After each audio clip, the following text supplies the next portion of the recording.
अस्सलाम वालेकुम। आज पीर 12 अक्टूबर सन 2020 ईवीएस 2 में हम नया सबक पढ़ने जा रहे हैं। सबक नंबर 9, किला प्रतापगढ़ पर शिवाजी महाराज की बहादुरी। ठीक है। आदिल शाही सल्तनत की घबराहट। शिवाजी महाराज की बढ़ती हुई सरगर्मियों की खबर सुनकर आदिल शाही दरबारी फिक्रमंद हो गए। तमाम सरदार दरबार में जमा हुए। मशहूर तलवारबाज दरबार में हाजिर थे। आदिल शाही इंतज़ाम सल्तनत की निगरान बड़ी मलका बज़ाते खुद दरबार में हाजिर थी। दरबार के सामने बड़ा अहम सवाल था, शिवाजी की बेकनी किस तरह की जाए। बड़ी मलका ने दरबारियों से बराह रास्त पूछा, कहो शिवाजी का बंदोबस्त करने के लिए कौन तैयार है। दरबार में खामोशी छा गई। हर शख्स अपनी जगह खामोश था। शिवाजी महाराज से मुकाबला करने की हिम्मत किसी में न थी।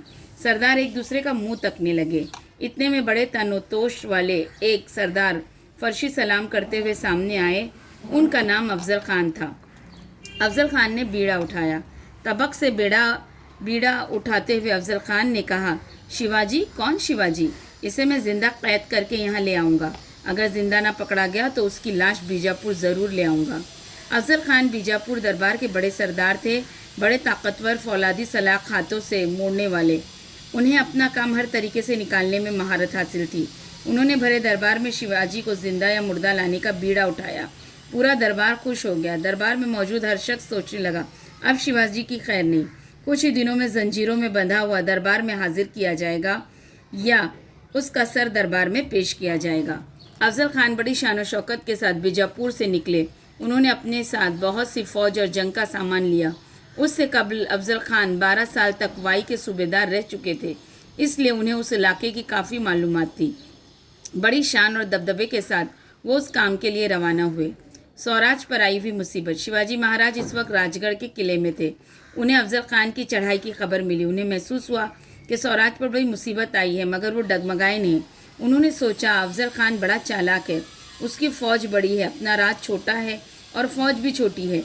शिवाजी महाराज ने तय किया कि खुले मैदान में अफजल खान से लड़ना मुमकिन नहीं, उसका मुकाबला तरकीब से ही करना होगा। उन्होंने जीजा माता से सलाह मशवरा करने के बाद उनका आशीर्वाद लेकर प्रतापगढ़ की जानिब कूच किया।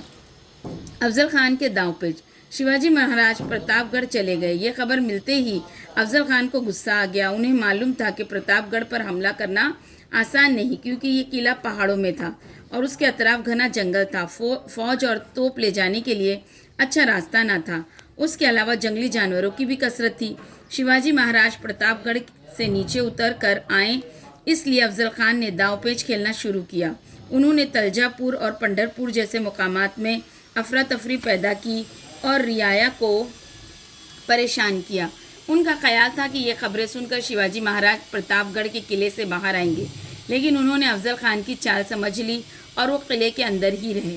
तब अफजल खान ने दूसरी चाल चली। उन्होंने अपना खुलूस जताने के लिए शिवाजी महाराज को पैगाम भेजा कि तुम मेरे बेटे की तरह हो, मुझसे मिलने आओ, हमारे किले हमें लौटा दो, मैं तुम्हें आदिल शाह से कहकर सरदार बना दूंगा।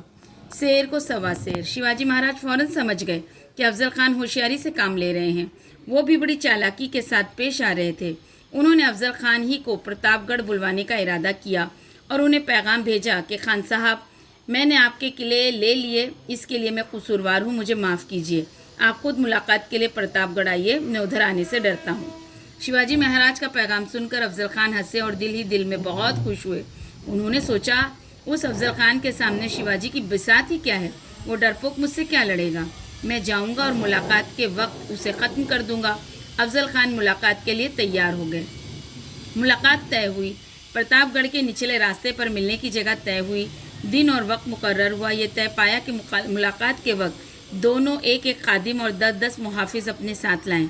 मुहाफिजों को दूर रखा जाए। शिवाजी महाराज ने खान के लिए अच्छा रास्ता तैयार करवाया। मुलाकात के लिए शानदार शामियाना लगवाया। शिवाजी महाराज बड़ी चालाकी से काम ले रहे थे। उन्होंने अपनी फ़ौज की मुख्तलिफ टुकड़ियाँ बनाई और उन्हें जंगल में जगह जगह छुपा दिया। शिवाजी महाराज के चंद साथियों ने मशवरा दिया कि अफजल खान बड़ा चालाक है, वो उससे ना मिले, लेकिन शिवाजी महाराज ना माने। उन्होंने अफजल खान से मिलने का पक्का इरादा कर लिया था। मुलाकात की तैयारी। मुलाकात का दिन आया। सुबह शिवाजी महाराज ने भवानी देवी के दर्शन किए। थोड़ी देर बाद उन्होंने पोशाक पहनना शुरू की। पैरों में शलवार चढ़ाई, बदन पर जर्रे बख्तर चढ़ाई, उस पर जरी का कुर्ता और अंगरखा पहना। सर पर आहनी टोपी चढ़ाई, उस पर कारचोबी शिमला बांधा, बाएं हाथ की उंगलियों में शेर के नाखून पहने, उसी हाथ की आस्तीन में खंजर छुपाया, साथ में पट्टा लिया और मुलाकात के लिए रवाना हुए। सरदार बाहर खड़े थे। शिवाजी महाराज उन सब से मुखातिब हुए, साथियों अपना काम ठीक तौर पर करो, भवानी माता हमें सुरखुरू करेगी। अगर मेरे साथ कोई हादसा पेश आ जाए तो तुम हिम्मत ना हारना। संभाजी राजे को गद्दी पर बिठाना, माताजी का हुक्म मानना, स्वराज को वुसअत देना, रियाया को सुखी रखना। अब हम चलते हैं। शिवाजी महाराज मुलाकात के लिए चढ़ पड़े। उनके हमरा एक वकील पंताजी गोपीनाथ, जवाजी महाला, संभाजी कावजी, यसाजी कनक, कृष्णाजी गायकवाड़, सिद्दी इब्राहिम वगैरह 10 मुहाफिज थे। अफजल खान पहले से ही शामियाने में मौजूद थे। उनके करीब बड़े सैयद नामी एक मुसल्ला सिपाही खड़ा था। वो पट्टा एक किस्म की लचकदार तलवार चलाने में बहुत माहिर था। शिवाजी महाराज शामियाने के दरवाजे के करीब आए। बड़े सैयद पर नज़र पड़ते ही वो वहीं रुक गए। अफजल खान ने शिवाजी के वकील से पूछा कि वो अंदर क्यों नहीं आते। वकील ने जवाब दिया कि वो बड़े सैयद से डरते हैं, उसे दूर ही रखो। बड़े सैयद दूर हट गए। शिवाजी महाराज अंदर आ गए। अफजल खान उठे और बोले, आओ राजा, हमसे मिलो। अफजल खान से झड़प। शिवाजी महाराज बड़ी होशियारी से आगे बढ़े। अफजल खान उनसे बगलगीर हुए। बुलंद कामत अफजल खान के सामने शिवाजी काफ़ी पस्ताकत थे। उनका सर अफजल खान के सीने पर था। अफजल खान ने शिवाजी महाराज को मार डालने के लिए उनकी गर्दन अपनी बाई बगल में दबाई और दूसरे हाथ से उनके पहलू पर खंजर से वार किया। शिवाजी महाराज का अंगरखा चाक हो गया। अंगरखे के नीचे जर्रे बख्तर होने की वजह से शिवाजी महाराज बच गए। उन्होंने अफजल खान का इरादा भांप लिया। उन्होंने बड़ी फुर्ती से अफजल खान के पेट पर शेर के नाखूनों से वार किया। बाएं हाथ के आस्तीन में छुपाया हुआ खंजर दाएं हाथ से निकाला और उनके पेट में घोंप दिया। अफजल खान की अतड़ियाँ बाहर निकल आईं और वो नीचे गिर पड़े। इतने में अफजल खान के वकील कृष्णाजी भास्कर आगे आए और शिवाजी महाराज पर तलवार का वार किया, लेकिन शिवाजी महाराज ने पट्टे के एक ही हमले से उन्हें हिलाक कर दिया। शोर सुनकर बड़े सैयद शामियाने में घुस गए। वो शिवाजी महाराज पर हमला करने ही वाले थे कि जीवाजी महाला ने दौड़कर बड़े सैयद के वार को अपने जिस्म पर रोका और ख़ुद एक वार करके उन्हें मार डाला। ये वाक़या आगे चलकर एक कहावत बन गया था, जीवा इसलिए बचा शिवा। इस मौके पर होने वाली मुकाबला आराई में संभाजी कावजी ने बड़ी बहादुरी दिखाई। अफजल खान की फ़ौज की तबाही। फातेह शिवाजी महाराज किले पर गए। तोप दाग कर फ़ौज को इशारा दिया गया। शिवाजी महाराज की फ़ौज इशारे का इंतज़ार कर रही थी। तोप की आवाज़ सुनते ही फ़ौज झाड़ियों से निकल आई और अफजल खान की फ़ौज पर टूट पड़ी। अफजल खान की फ़ौज बेखबर थी, उन्हें भागना भी दुश्वार हो गया। मराठा फ़ौज ने उनका पीछा किया और उन्हें तबाह कर डाला। अफजल खान का लड़का फाजिल खान बड़ी मुश्किल से जान बचाकर बीजापुर पहुंचा। उसने तमाम माजरा कह सुनाया, जिसे सुनकर बीजापुर में गम और गुस्से की लहर दौड़ गई। बीजापुर के सबसे ताकतवर सरदार अफजल खान का देखते ही देखते शिवाजी महाराज ने खात्मा कर दिया था। शिवाजी महाराज के नाम की शोहरत चारों तरफ फैल गई। उनके कामों के गीत सह्याद्री के कोने कोने में गूंजने लगे।